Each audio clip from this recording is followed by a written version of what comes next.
It is 24 minutes to 9. Now, in the last half an hour, President Vladimir Putin has been addressing Russia. It follows a dramatic challenge by the chief of the Wagner mercenary group, which has been used by Russia in the war against Ukraine. And President Putin has called the actions of this group a stab in the back. So the leader, Yevgeny Prigozhin, has been accused of mutiny after he called for a rebellion against Russia's army. Putin warned of consequences. Let's hear a little bit of that speech by President Putin a few minutes ago.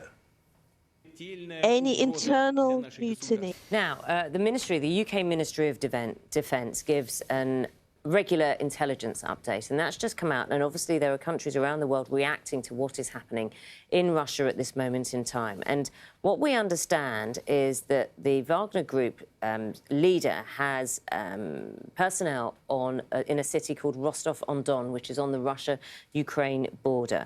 And the Ministry of Defence has updated, saying that it's an operation characterised as a march for freedom. Wagner Group forces crossed from occupied Ukraine into Russia in at least 2 occasions.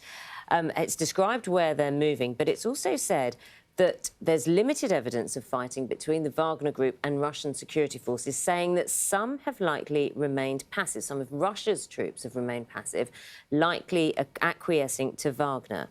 It concludes by saying over the coming hours, the loyalty of Russia's security forces, especially the Russian National Guard, will be key to how this crisis plays out, crisis being the MOD's words.